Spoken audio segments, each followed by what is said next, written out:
How to start creating the life you desire by reconnecting with your divinity. Hi, everyone. Welcome back to another episode of the Mind Engineer community. Here, Tommy Walker, the Mind Engineer. And I want to share insight and tools with you to help you and anybody that is listening how to start making changes in your life. I've been around for many years in personal development. It's been now 16 years, and I have tried so many tools out there. And what I've seen is that many of them don't work. When people are teaching you positivity, and you keep trying to bring positivity into your life and just repeat positivity, for most people is not working. When you try to bring visualization, right, for most people it ain't working. And if you keep looking to so many techniques out there that people follow over, I have seen people follow it for a year or even more years and not getting results, and that reaffirms to themselves, to them, that they're not good enough, that they're inadequate, that there's something wrong with them. What a lot of people are not realizing is that they're using many of those tools that they're learning from ego, from control. And the idea is, I want to invite you to understand that when we are using it from ego, the chances of them working reduces exponentially. Seriously, it doesn't work. Why doesn't it work? Because I believe that we're spiritual beings living a human experience. And if we're spiritual beings living a human experience, it means that everything is within us. And we need to practice how to connect with unconditional love.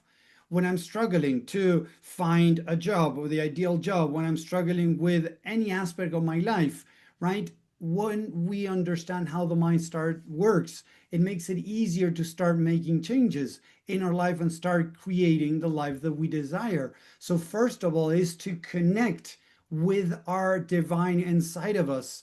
If we are spiritual beings living a human experience, the idea is to be able to connect more with that divinity, that soul, that love that we are. And now people ask me, but Tommy, okay, how can I do that? Right? One of the biggest and most challenging things to do, but more rewarding when we do them, is to practice loving and accepting every part of you. The part of you that is not getting the job, the part of you that is binge eating, the part of you that is drinking, the part of you that is doing whatever. When we're able to truly love and accept that part of us, we connect with the divine, because ego doesn't know how to love, but from soul, we know how to love. So the idea is, as we love others, the idea is to be able to love ourselves too. And I'm not saying it's easy, and it's a practice that we need to do every single day of our life. It's an opportunity that we have every single day. But again, when we fall into authoritarianism, right, into positivism to try to feel better, we're not really connecting with a part of us that is, that is struggling, that is feeling sad, that is feeling negative, that is feeling anger. Most people use many of these tools out there to move away from the pain. And the idea is to stop doing that, because moving away from the pain is not solving the problem, it's just postponing it. That's why so many people are stuck. So again, if you're not being able to find the great job that you're looking for, if you're not able to find that love on the outside, how can you become that for yourself? How can you start loving and accepting yourself unconditionally? Because the more you practice that, the universe is going to bring to your doorstep whatever you are doing inside of you. So again, if you are treating yourself like crap, there's a big chance that you might fall for people that are, have narcissistic traits, that are selfish, that think about themselves, that they don't give a crap about you, that they don't care about your feelings, they don't care about your emotions. So how are you treating yourself? So what I truly believe, again, is that we need to become that loving, unconditional love partner to ourselves. When we were kids, we needed that and we didn't get it. So if we try looking for that on the outside, making money, finding a better job, being able to buy the car or the house that we would like to, right? Finding a partner, whatever that is, to numb the pain within, what I believe is that the universe is not going to bring you that, because we are meant to become our greatest version. If I'm in pain, if I feel alone, if I'm not being loving to myself, and I'm able to find somebody on the outside that gives me that, that doesn't, in a way, fix the problem of how I'm treating myself. Because most people treat themselves like crap when things don't go the way they want. And that creates more pain, more struggles. So the idea, what I want to share with you guys, is how to start practicing loving and accepting yourself, every single part of you. I'm reading a book right now from Brené Brown that she talks about Dare to Lead, and she talks a lot about leadership, and she has worked with different forces around the US, Air Force, military, and things like that. And what she's talking, I love, because it's very aligned with the work that I do, with the method that I've created, is about vulnerability, empathy, love, right? Being able to support yourself through a challenge, not to try to move away from the pain, but to embrace the part of you that is going through the pain and be able to guide that part. So imagine that my kid comes and says, "Oh, Dad, I'm sad." If I try to fix the problem, I'm not teaching him how to deal with his emotions. I'm just teaching him how to suppress them. And that's what we've been taught. And I truly believe, and I've seen this in these 16 years working with people all around the world, that we all have been taught how to move away from the pain. Positivity, gratitude, forgiveness, doing something to move away from the pain instead of just staying. And staying doesn't mean dwelling, guys, because I've heard this many times, that people think that if I stay in the pain, it's dwelling. No, if I stay in the pain to learn, to grow, that is not dwelling. That is use to grow. So there's two main intentions when we are facing a struggle. There's the intention to protect yourself, or the intention to grow and learn and grow, right? And the intention of protection would be anything you do to move away from the pain. So a couple of different ways that people do this. They try to use many times, their logic to move away from the pain. Oh, I shouldn't feel that bad. People have it even worse. That is not really dealing with the pain, just that's convincing you that you shouldn't feel the way that you feel. Another one is, oh, poor me, like I'm the victim. No, that's not good either. Is, hey, it makes sense that you feel this way. Whatever that is, anger, hey, you have valid reasons to feel anger. Let's see, what else are you feeling? Let's try to express that anger maybe. Feel the anger. Where is it in the body? Express the anger as a screaming, yelling, whatever. And what is underneath the anger? Because many times underneath the anger, there could be shame, there could be sadness, there could be loneliness. So the idea is to be able to start navigating through the emotions, not moving them to a side, denying them, repressing them, because we are emotional beings that think. We're not thinking beings. We're emotional beings that think.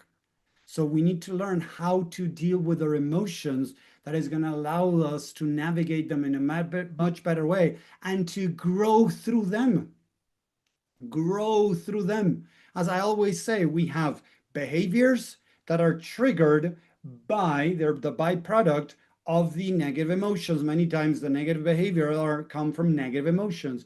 Negative emotions are triggered by negative beliefs. So if you're going through a negative emotion, there is a negative narrative that you're telling yourself, some belief that you're not aware of. And as Carl Jung says all the time, if you don't make conscious what is in your subconscious mind, that will run the show, and you're going to call it fate. And it's not fate, it's just a program that you picked up. I have worked with so many people that struggle, with money in whatever level of their life, that they want to even make more money, whatever that is. And when I ask them about their beliefs around money, they're like, oh, money is good. I deserve money. Money is energy. Blah, it's an abundance. I deserve whatever. And they say all these positive things. But then when you see how they're behaving, their actions, they're not aligned with what they just said. Their beliefs consciously are different to their beliefs subconsciously. And they're struggling and they don't know what's going on. So again, if we don't make conscious what is in the subconscious, we're going to keep struggling and thinking that that is life. And no, we are meant for greatness. If you look at the Bible, John 14:12, Jesus came to teach us how to walk his steps to become like him and even greater. In John 14:12, Jesus is telling his disciples that they can do what he did and much more. And the disciples were just as you and me. So it's very important to understand that Jesus is teaching us that we can do what he did, that we're meant for greatness. Buddha, Krishna, and so many other spiritual leaders have taught us that we are meant for greatness. Then, yes, of course, some groups in an attempt to control humanity have brought a lot of shame and a lot of things to religion in different religions around the world to control people. One of the things that has been impacting me a lot is still going to church sometimes, right? And see Jesus in the cross, like he died for you. Shame. And they keep using this shame to control. And seriously, if Jesus came back, he would have a heart attack looking at how his teachings have been destroyed to control humanity. He came here to teach us that we could do what he did and much more. So the life that we can create is unimaginable. But the only way to be able to break free from this prison, to be able to start making changes, is understanding the programs, the beliefs that we have picked up along our childhood, along school, right? Even young adults that have determined the way we see the world, the way we behave. So if we want to start making changes, we need to do this deep work, going through the emotions, not bypassing, not denying them, not throwing them away in the back, really feeling them, accepting them, validating them. One of the first things that I teach in the work that I do in my method is a part of me feels anger. A part of me feels lonely. A part of me feels sadness. A part of me feels shame. Whatever that is, there's a part of me. When I say that to the mind, this is a mental construct that a program that I created that is a part of me. What you're telling the mind is that there is a separation, that it's not all of you. A part of me is feeling anger, and it has valid reasons to feel anger. There is something that the mind is replaying that you might not be aware of, but is replaying in the back of the head. So there is the right lobe and the left lobe. The right lobe manages mostly the emotions. The right lobe manages mostly the logic. So, and there is a bridge that connects between both two. And sometimes through trauma, through difficult moments, and it doesn't need to be really traumatic, could be small traumas, that bridge starts kind of being dissolved, destroyed by what's going on in the body of this fight or flight mode. Okay, so what happens many times is we could be reliving some type of difficult moment, I mean, might not be aware of. So the negative emotions are just showing us that there is something within us that need our attention. It's like that light that turns in the car, in the dashboard, to tell us that the car needs some type of attention. If we don't pay attention, the car might break. So many times when the car needs attention, we stop, we take care of it, right? This is the same thing. The body, the mind is telling you that there is something that is misaligned that needs your attention. That negative emotion is a guidance call, is not something to deny. The thing is, we have been programmed since childhood to deny our negative emotions, Don't be angry. Don't be mad. Don't be grumpy. Don't be. And we started learning that feeling something negative was threatening, was bad. So we learned how to push away. The problem is that that emotion doesn't go magically away. It just gets stuffed in the back and then is going to come back and bite you in the ass if you don't deal with it. So again, we are meant for greatness. The idea is to see what is stopping us from living the life that we're meant to live. So let's start by, start going into your subconscious mind, exploring the different programs, beliefs that were created when we were kids that are still running the show. So one of the things is, again, as I was saying, look at the steps, is a part of me is feeling angry because this guy cut in front of me, this guy got a promotion and I didn't, because my boss doesn't recognize me, because I feel alone even with my partner, because I don't find a partner, because I'm not making enough money, whatever that is. So how am I feeling? Why do I feel this? We got to start slowly tapping into the narrative. So I feel like this because my boss didn't give me the recognition that I wanted. Perfect. You have valid reasons to feel that way. Doesn't mean that you're going to go talk to your boss right now because you're angry, you're in a bad moment, bad place. It wouldn't be the best moment to go talk to your boss. But look at this. Then I go to the third question. How does this make me feel about myself that my boss didn't give me the promotion that I wanted? That I'm not good enough, that I'm a failure, that I will never make it, that he doesn't care, that, I'm not valued, whatever that is, start writing it down. So I'm not valuable, I'm not good enough, there's something wrong with me, I will never make it, I'm a failure. Those things that you just wrote, if you're doing that exercise, are the things that are already programmed in your subconscious mind since childhood and you are not aware of. Seriously. And it doesn't matter if you have had success in the past, if whatever, it doesn't matter, because many times the soul, the universe starts allowing everything to start working. I work with people in their 30s and they suddenly something got triggered and they're working on these things in their 40s, in their 50s, in their 60s. It doesn't matter. Sometime along your life, the soul says, you know what, Tommy, you had enough, no fun, enough, whatever. Now it's time to start dealing with what's going on inside of us that needs to be dealt with so that you can become more who you are meant to be. So that's why I say reconnecting with divinity. How do we do that? Again, loving and accepting that there's a part of me that feels like a failure. Now, the next question, listen to this. Where could I have learned this or experienced this growing up? Where could I have experienced that I'm not good enough?